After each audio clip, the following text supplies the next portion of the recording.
तो दोस्तों, एक पेल क्लासेस के यूट्यूब प्लेटफॉर्म पर आपका स्वागत है।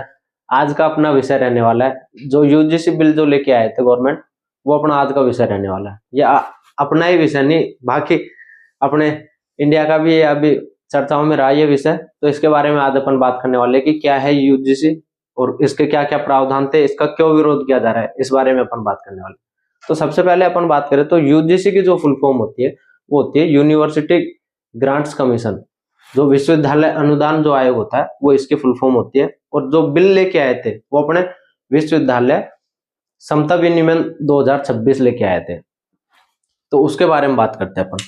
तो जो नए नियम थे जो कि 2026 में जो नए नियम लेके आए वो थे अपने promotion of equity in higher education institute regulation 2026, जिसको अपन विश्वविद्यालय समता विनियम 2026 के नाम से जानते हैं। ये इसका इंग्लिश वर्जन है।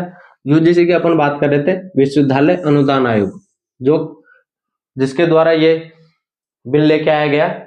इसके बाद बात करें तो इसके पीछे लाने के पीछे क्या उद्देश्य थे, यूजीसी के द्वारा जो ये बिल लेके आया गया इसके पीछे क्या उद्देश्य थे। तो इसके पीछे दो उद्देश्य थे। एक तो अपने सामाजिक न्याय, जो कि अपन बात करते हैं जब अपन भारत की प्रस्तावना पढ़ते हैं उस समय अपन बात करते हैं आर्थिक सामाजिक राजनीतिक न्याय के बारे में। तो अपना जो सामाजिक न्याय है, सामाजिक न्याय और जो जातिगत जो भेदभाव है उसको दूर करना, सामाजिक न्याय को बना के रखना और जो जातिगत भेदभाव है उसको दूर करने के लिए यूजीसी बिल लेके आया था। अब इसके पीछे क्या कारण रहे जिसके कारण से नए नियम लाने पड़े। तो इसके पीछे दो केस थे अपने। एक केस था अपना 2016 का, एक केस था 2019 का। 2016 का जो केस था वो तेलंगाना का था। 2016 का जो केस था वो अपने तेलंगाना के रोहित वेमुला का था, जबकि जो 2019 का जो केस था वो अपने पायल ताड़वी का था, जिसके द्वारा आत्महत्या की गई थी। तो उनके परिजनों के द्वारा 2019 में सुप्रीम कोर्ट में याचिका दायर की गई थी।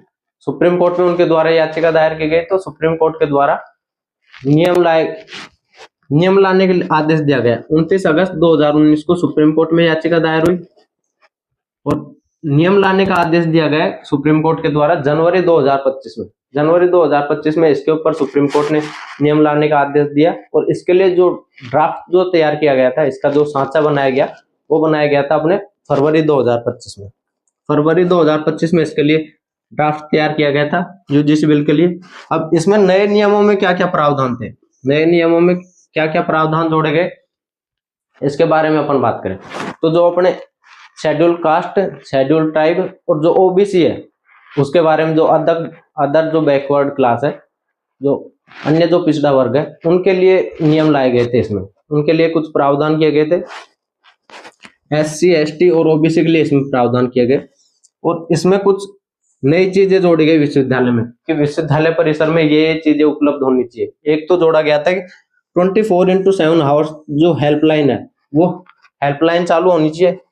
इसके लिए इक्विटी सेंटर बनाए गए, इक्विटी स्क्वाड का निर्माण किया गया और इक्विटी जो अपॉर्चुनिटी सेंटर है, ये कुछ चार चीजें अपने बनाई गई थी। एक तो हेल्पलाइन बनाई गई, इक्विटी अपॉर्चुनिटी सेंटर बनाए गए, इक्विटी स्क्वाड बनाया गया और इक्विटी कमेटी, इनका गठन किया गया था इसके द्वारा।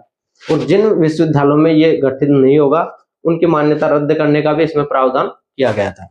तो उनकी मान्यता रद्द करने का इसमें प्रावधान था। इसके बाद अपन बात करें तो इसका विरोध क्यों किया जा रहा है, विरोध करने के पीछे क्या रीजन रहे इसके।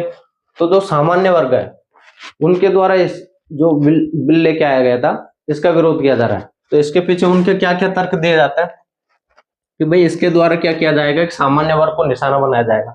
एससी एसटी ओबीसी के जो छात्र हैं उनके द्वारा सामान्य वर्ग के जो छात्र हैं उनको निशाना बनाया जा सकता है। एक बिना सबूत के उन पर झूठे आरोप लगाए जा सकते हैं, क्योंकि इसमें कुछ ऐसे प्रावधान किए गए, भेदभाव का इसमें स्पष्ट रूप से परिभाषित नहीं किया गया कि भेदभाव क्या होगा। तो इसके लिए उन पर झूठे आरोप लगाए जा सकते हैं। और जो इक्विटी कमेटी है उसमें सामान्य वर्ग का कोई प्रतिनिधित्व नहीं है। सामान्य वर्ग का उसमें कोई भी प्रतिनिधित्व जरूरी नहीं माना गया इसमें। तो इसके कारण भी इसका विरोध किया जा रहा है।